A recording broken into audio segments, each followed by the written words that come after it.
शिक्षक भरती 2025-26 मध्ये कमी गुण असून सुद्धा संधी मिळू शकते. याच्या मागचं खरं कारण काय आहे आणि कोणकोणत्या त्या गोष्टी आहेत महत्त्वाच्या त्या संदर्भात जाणून घेणार आहोत या व्हिडिओमध्ये. व्हिडिओ एवढा महत्त्वाचा आहे कारण की या गोष्टी जाणून घेतल्यानंतर तुम्हाला कदाचित शिक्षक पद भरतीमध्ये फायदाच होणार आहे. त्याच्यामुळे व्हिडिओ जो आहे पूर्ण बघा. व्हिडिओ आवडला तर व्हिडिओला लाईक करा. हा जो व्हिडिओ आहे जास्तीत जास्त शेअर करा इतर अभ्यागतांपर्यंत. आणि तुम्ही चॅनलवर नवीन असाल तर शिक्षक भरती संदर्भात महत्त्वाच्या अपडेटसाठी माहितीसाठी चॅनलला सबस्क्राईब करा. आणि टेलिग्राम चॅनल व्हॉट्सअप चॅनलची लिंक डिस्क्रिप्शनमध्ये आहे, त्यांना सुद्धा तुम्ही जॉईन करू शकता किंवा सबस्क्राईब करू शकता. तर चला सुरू करूया आजचा व्हिडिओ. सगळ्यात अगोदर पहिली महत्त्वाची गोष्ट म्हणजे या व्हिडिओला हाईप सुद्धा करून द्या. आणि आता सगळ्यात पहिली महत्त्वाची गोष्ट करूया, कोणकोणत्या अशा एक गोष्टी आहेत की ज्याचा परिणाम शिक्षक भरतीवर होणार आहे आणि कमी गुण असून सुद्धा तुम्हाला संधी मिळणार आहे. ठीक आहे, one by one step by step बघूया. सगळ्यात पहिला जो महत्त्वाचा मुद्दा आहे तो आहे तुमचा स्ट्रीमचा.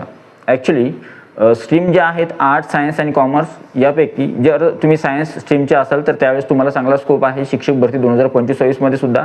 मग कोणत्याही वर्गासाठी असेल, वर्ग 1 ते 5, वर्ग 6 ते 8, 9 ते 10 किंवा 11वी-12वीसाठी सुद्धा. ठीक आहे, आर्ट्सच्या विद्यार्थ्यांना स्कोप आहे. मराठी मीडियमचे जर स्पेशली असाल तुम्ही, डीएड असेल तर त्यावेळेस मात्र तुम्हाला संधी आहे. मी पुढे समोर बोलणारच आहे आणि कॉमर्स विद्यार्थ्यांच्या संदर्भात सुद्धा मी समोर बोलणार आहे. ठीक आहे, दुसरी जी गोष्ट आहे ती आहे मेल आणि फिमेल. आता शिक्षक भरतीमध्ये असं नाही आहे की बा फक्त किंवा तुम्ही स्कोअर तुमचा चांगला आहे आणि तुम्ही शिक्षक भरतीमध्ये लागाल असं नाही आहे. जर तुमचा स्कोअर 70 जरी असला तरी सुद्धा तुम्ही शिक्षक भरतीमध्ये लागू शकता, किंवा तुमचा स्कोअर 110, 112 असला तरी सुद्धा तुम्ही शिक्षक भरतीमध्ये तुमची निवड होऊ शकते, किंवा 140, 130 स्कोअर असला तरी सुद्धा तुमची शिक्षक भरतीमध्ये निवड होऊ शकते. पण जर तुमचा स्कोअर 109 आहे, किंवा जर समजा तुमचा स्कोअर 125 आहे किंवा 135 आहे, किंवा तुमचा स्कोअर 55, 60, 70 आहे तरी सुद्धा काही उमेदवारांची निवड होणार नाही. मग याच्या मागचं कारण काय आहे तेच मी या व्हिडिओमध्ये तुम्हाला सांगणार आहे. ठीक आहे, आता दुसरा जो पॉईंट होता तो होता कशा संदर्भातचा, दुसरा पॉईंट होता मेल आणि फिमेल. आता शिक्षक भरतीमध्ये जर आपण बघितलं तर प्रमाण दोघांचं जे आहे जवळपास मागे पुढे म्हणलं तरी सुद्धा जे आहे या गोष्टीचा परिणाम शिक्षक भरतीच्या मेरिटवर किंवा शिक्षक भरतीच्या कटऑफवर सुद्धा होणार आहे. आता ते कसं ते सुद्धा सांगतो. जर तुम्ही महिला कॅन्डिडेट असाल तर त्यावेळेस तुम्हाला थोडं स्कोअर कमी लागेल, आणि जर तुम्ही मेल आहात किंवा पुरुष मंडळी आहात तर त्यावेळेस मात्र तुम्हाला स्कोअर थोडा जास्त लागेल फिमेल कॅन्डिडेट्सपेक्षा. म्हणजे तुम्ही जर तुमच्या कुठेही घ्या, वर्ग 1 ते 5चा घ्या, वर्ग 6 ते 8चा घ्या, 9 ते 10चा, 11वी-12वीचा, किंवा मीडियमनुसार घ्या, Marathi medium, Urdu medium, Hindi medium, किंवा कास्टनुसार घ्या, OBC, SC, ST, NT, VJ किंवा एसबीसी, एससीबीसी, नंतर ईडब्ल्यूएस किंवा ओपन, कशामध्ये आला तुम्ही तरी सुद्धा जिथे फिमेल आहे तर फिमेलला 4-5 मार्क्सचा बेनिफिट तर होणारच होणार आहे. ठीक आहे, म्हणजे मेल किंवा फिमेल कोण आहात तुम्ही त्यानुसार सुद्धा तुम्हाला जो आहे थोडा बेनिफिट मिळणार आहे या शिक्षक पद भरतीमध्ये. ठीक आहे, दुसरा पॉईंट क्लिअर झाला.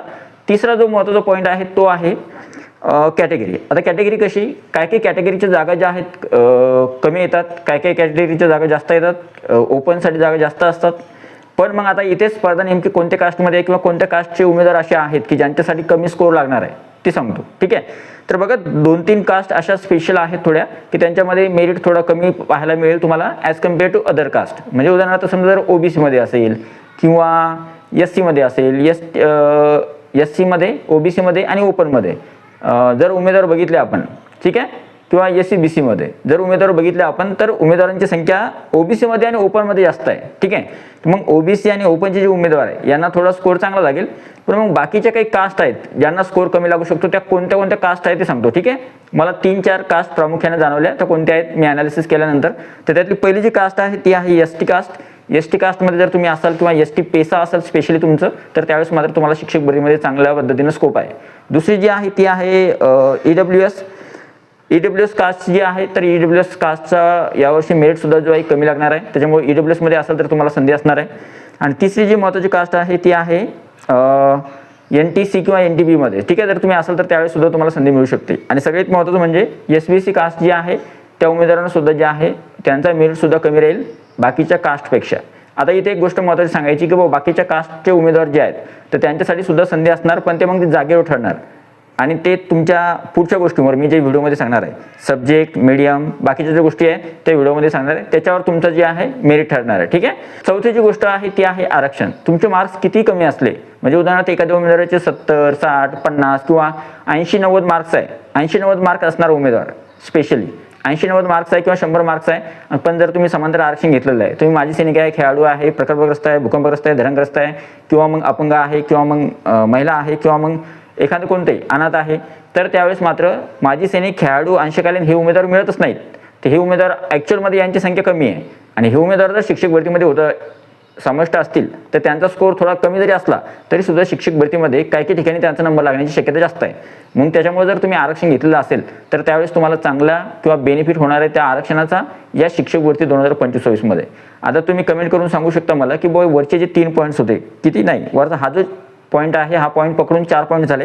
स्ट्रीम, मेल फिमेल, कॅटेगरी आणि आरक्षण या 4 पॉईंटवर बोललो आपण. तर याबद्दल तुम्ही सहमत आहात किंवा नाही, तुमचं ओपिनियन काय आहे तुम्ही स्वतः कमेंट बॉक्समध्ये लिहू शकता. ठीक आहे. आता सगळ्यात महत्त्वाची एक गोष्ट आहे आणि अजून महत्त्वाची गोष्ट, जर तुम्ही चॅनलला सबस्क्राईब केलं तरच तुम्हाला कमेंट करणार आहे. चॅनलला सबस्क्राईब केलं नसेल तर कमेंट करता येणार नाही तुम्हाला. ठीक आहे. आता सगळ्यात महत्त्वाची पहिली जी गोष्ट आहे ती आहे, आता दुसरी जी महत्त्वाची गोष्ट आहे पुढची, यालाच धरून सांगणार तुम्ही. आरक्षणामध्ये महिला कॅन्डिडेट जे आहेत त्यांना चांगलं बेनिफिट होईल. हँडिकॅप जे उमेदवार आहेत त्यांना बेनिफिट होईल. माजी सैनिकांना फायदा होईल. अंशकालीन उमेदवारांना फायदा होईल. खेळाडू उमेदवार जे आहेत त्यांना सुद्धा चांगला फायदा होणार आहे या शिक्षक पद भरतीमध्ये. आणि बाकीचे जे उमेदवार आहेत त्यांना थोडा कमी प्रमाणामध्ये पण त्यांना सुद्धा फायदा होणार आहे. प्रकरग्रस्त, धरणग्रस्त, भूकंपग्रस्त जे असतील ते त्यांचा थोडा मेरिट यांच्यापेक्षा थोडा जास्त लागेल पण त्यांना सुद्धा फायदा होणार आहे. ठीक आहे. पॉईंट नंबर 5 पॉईंट हा आहे तो आहे TT1 आणि TT2. आता जर समजा तुम्ही TT परीक्षा पास आहात, अजूनही महाराष्ट्र राज्यामध्ये असे काही शिक्षक आहेत ज्यांनी TT परीक्षा आतापर्यंत उत्तीर्ण केली नाही, अजून सुद्धा TT पास करण्यासाठी उमेदवारांमध्ये स्पर्धा आहे. म्हणजे TT पास नसणाऱ्यांची संख्या सुद्धा अजून पुष्कळ आहे. त्याच्यामुळं जे TT पास आहेत त्यांना त्या गोष्टीचा नेमकाच फायदा होणार आहे.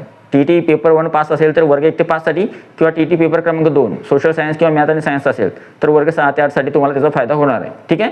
आता एखादा उमेदवार TT 1 पास नसतो, TT2 पास असतो, तर त्यावेळेस त्याला 1चा फायदा घेता येत नाही. DED असून सुद्धा त्याला वर्ग 1 ते 5ला जाता येत नाही. आणि काही उमेदवारांचं TT1 पास आहे तर त्यांना वर्ग 1 ते 5 साठी विचार होतो, पण मग वर्ग 6 ते 8 साठी जाता येत नाही. जर तुमचं मॅथ आणि सायन्स असेल किंवा तुम्ही सायन्स फॅकल्टीचे असाल आणि तुमचं TTचा पेपर क्रमांक 2 निघलेला नाही आहे तर त्यावेळेस तुम्हाला दुसऱ्या पेपरसाठी किंवा 6 ते 8 साठी तुम्ही ग्राह्य नाही आहे. तर अशा सुद्धा जे उमेदवार आहेत, खूप सारे उमेदवार अशा पद्धतीचे आहेत. त्याच्यामुळं जे उमेदवार आहे कशा संदर्भात ज्यांची TT पेपर 1, TT पेपर 2 उत्तीर्ण आहे त्यांना वर्ग 1 पासून तर वर्ग 8 पर्यंत जे आहे चांगल्या पद्धतीने संधी असणार आहे शिक्षक पद्धती 2025 आणि 26 मध्ये.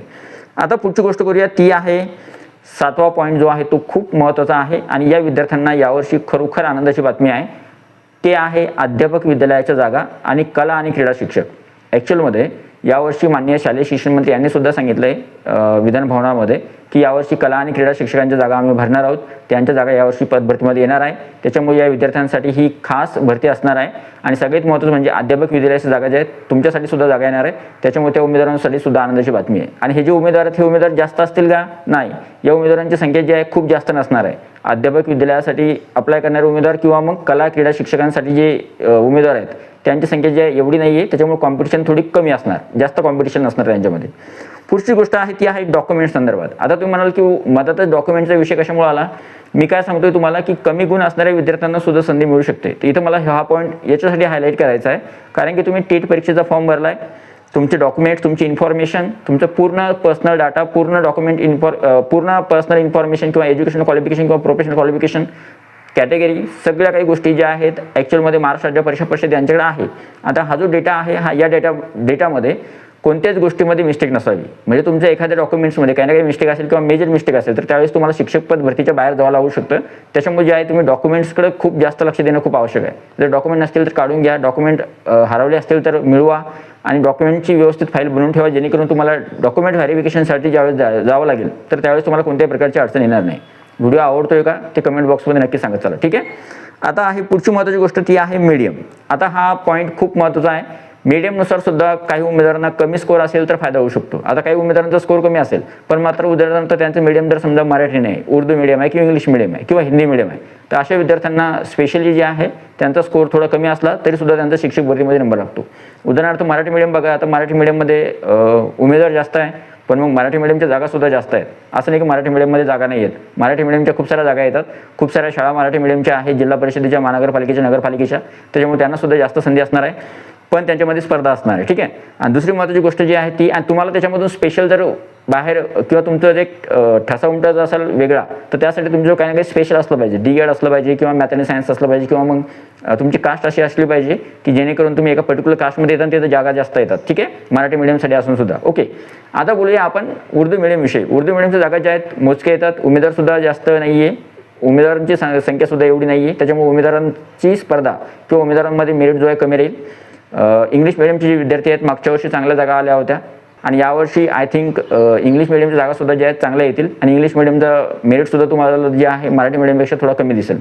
आणि सगळ्यात महत्त्वाची गोष्ट म्हणजे हिंदी मिडियमचे विद्यार्थी आहेत लिमिटेड आहे, त्यांच्यासाठी स्कोअर थोडा कमी लागेल आणि त्यांचासुद्धा मेरिट जो आहे खाली येईल. आता गोष्ट करूया सगळ्यात शेवटची, जी तुमच्या कमी स्कोअर असून सुद्धा तुमची निवड करू शकते, ते आहे तुमचं क्वालिफिकेशन. आता तुमचं क्वालिफिकेशननुसार आपण म्हणतो की क्वालिफिकेशनचा शिक्षक भरतीमध्ये फायदा होतो का, तर साहजिकच 100% फायदा होतो आपल्याला आपल्या क्वालिफिकेशनचा. तुम्ही जेवढे जास्त उच्च शिक्षित असाल तर तेवढा तुम्हाला फायदा होतो शिक्षक पद भरतीमध्ये. जर तुम्ही ग्रॅज्युएशन असाल, पोस्ट ग्रॅज्युएट असाल, D.Ed असाल, B.Ed असाल, TT1 TT2 असाल किंवा सेट असाल, नेट असाल, PhD असाल, तर त्यावेळेस मात्र तुम्हाला त्या गोष्टीचा फायदा शिक्षक भरतीमध्ये होतोच. वर्ग 1 ते 5 साठी जर तुमचं D.Ed आणि TT पेपर क्रमांक 1 उत्तीर्ण आहे तर वर्ग 1 ते 5 साठी जर तुमचा TT पेपर क्रमांक 2 आणि तुमचं ग्रॅज्युएशन किंवा पोस्ट ग्रॅज्युएशन आहे सोबत D.Ed किंवा B.Ed आहे तर त्यावेळेस तुम्हाला वर्ग 6 ते 8 साठी. आणि जर तुमची कोणतीही TT परीक्षा उत्तीर्ण नाही मात्र तुमच्याजवळ ग्रॅज्युएशन आहे आणि B.Ed झालेलं आहे तर त्यावेळेस तुम्हाला 9 ते 10 साठी. आणि जर तुमचं पोस्ट ग्रॅज्युएशन आहे तर त्यावेळेस तुम्हाला 11वी 12वी साठी संधी असणार आहे. तर अशा पद्धतीने हा व्हिडिओ होता. फक्त एवढं महत्त्वाची गोष्ट आहे की 9वी 10वी आणि 11वी 12वीचा मेरिट जो आहे तो बाकीच्या वर्गांपेक्षा थोडा चांगला लागतो किंवा त्याला स्कोर थोडा बेटर लागतो, तरच तुमची निवड होण्याची शक्यता असते.